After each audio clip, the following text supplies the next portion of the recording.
అవును. మీరు ఆ న్యూ ఇయర్ ఎంజాయ్ చేయడానికి బాలి ద్వీపం వెళ్ళాలనుకుంటున్నారా? మార్చి 19న అక్కడ న్యూ ఇయర్ సెలబ్రేషన్స్ ఉంటాయన్నమాట. అంటే మనకు ఉగాది ఎలాగో వాళ్ళకి కూడా న్యూ ఇయర్ అప్పుడు సెలబ్రేట్ చేసుకుంటాడు. అయితే అక్కడ మనలాగా డాన్సులు, విందులు, వినోదాలు ఇట్లాంటివి ఏమీ ఉండవన్నమాట. మనం ఇక్కడ మార్చి 19న ఉగాది పండుగను సెలబ్రేట్ చేసుకుంటే, బాలిలో అదే మార్చి 19న నేపి అనే కొత్త సంవత్సరం పండుగను సెలబ్రేట్ చేసుకుంటారు.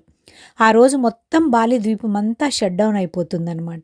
వీధుల్లో ఎవ్వరూ తిరగరు, కరెంటు ఉండదు, ఇంటర్నెట్ ఉండదు. ఈవెన్ బాలి ఎయిర్పోర్ట్ కూడా క్లోజ్ చేసేస్తారు. టూరిస్టులు కూడా ఇండోర్‌లోనే ఉండాలి. అలా ఎందుకు అనుకుంటున్నారా? వాళ్ళ కొత్త సంవత్సరం అలాగే జరుపుకుంటారు. మార్చి 19న ఉదయం 6 గంటల నుండి మరునాడు మార్చి 20న ఉదయం 6 గంటల వరకు ఈ సెలబ్రేషన్స్ ఉంటాయి. అంటే ఈ నిశ్శబ్దాన్ని వాళ్ళు పాటిస్తారనమాట. అన్నీ మూసివేయబడతాయి. బాలి ద్వీపం మొత్తం నిశ్శబ్దంగా మారిపోతుంది. ఎక్కడ చూసినా సైలెంట్‌గా ఉంటుంది. బహుశా ప్రపంచం మొత్తం మీద న్యూ ఇయర్ ఇలా సెలబ్రేట్ చేసుకునే దేశం బాలి ఒక్కటే అనమాట. మరి ఏ దేశము కొత్త సంవత్సరాన్ని ఇలా జరుపుకోదు.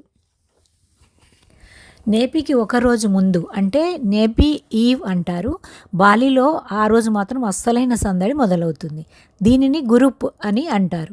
ఊర్లోని యువకులంతా కలిసి ఓగో ఓగో అనే భారీ రాక్షస విగ్రహాలను తయారు చేస్తారు. ఇవి మనలోని చెడు ఆలోచనలకు ప్రతీకలన్నమాట. రాత్రిపూట ఈ విగ్రహాలతో పెద్ద ఊరేగింపు తీసి చివరికి వాటిని తగలబెడతారు. దీని అర్థం ఏంటంటే మనలోని చెడును అంతం చేసి కొత్త ఏడాదిని ప్రశాంతంగా మొదలుపెట్టడం. అంటే మనము హోలీ రోజు కామదహనం చేస్తాం కదా, అది కూడా మనకు ఇలానే అనిపిస్తుందన్నమాట. ఇక అసలైన రోజు నేపి అంటే కొత్త సంవత్సరం. ఉదయం 6 గంటల నుంచి ఇంతకుముందు చెప్పుకున్నట్టుగా మరుసటి రోజు ఉదయం 6 గంటల వరకు బాలి మొత్తం లాక్డౌన్లో ఉంటుంది. దీనికి 4 ప్రధాన నియమాలు ఉంటాయి. ఒకటేంటంటే నిప్పు రాజేయకూడదు, అంటే వంట చేయకూడదు, లైట్లు వేయకూడదు, పనులు అసలు ఏమీ చేయకూడదు, బయట తిరగకూడదు, వినోదం ఉండకూడదు, అంటే టీవీ ఇంటర్నెట్ అన్నీ బంద్ అన్నమాట. ప్రపంచం ఇలాంటి పండగ బహుశా ఎక్కడా ఉండదేమో. దీని వెనక ఒక ఆసక్తికరమైన కథ ఉంది. ఆ రోజు భూమి మీదకు వచ్చే దుష్టశక్తులకు బాలి ద్వీపం మొత్తం ఖాళీగా ఉందని, అక్కడ ఎవరూ నివసించడం లేదని నమ్మించి అవి ఇక్కడ నుంచి వెళ్ళిపోయేలా చేయడమే ఈ నిశ్శబ్దానికి కారణం. ఇది కేవలం మతపరమైన పండుగే కాదు, ప్రకృతికి విశ్రాంతినిచ్చే ఒక గొప్ప మార్గం కూడా. అందుకే ఇందాక టైటిల్లో చెప్పినట్టు మీరు ఆ సమయంలో అంటే మార్చి 19న మాత్రం బాలిలో ఉంటే హోటల్ లోపల మాత్రమే ఉండిపోవాలి. బయట తిరగడానికి వీల్లేదు. ఎయిర్పోర్ట్ కూడా మూసేస్తారు. కానీ ఆ రోజు రాత్రి ఆకాశాన్ని చూస్తే కాలుష్యం లేకపోవడం వల్ల వేల నక్షత్రాలు ఎంత స్పష్టంగా కనిపిస్తాయో మాటల్లో చెప్పలేం. అది ఒక లైఫ్ టైం ఎక్స్పీరియన్సే. సో మీరు గనక ఏ పని చేయకుండా నిశ్శబ్దాన్ని ఎంజాయ్ చేయాలనుకుంటే మాత్రం మార్చి 19న బాలి వెళ్ళవచ్చు.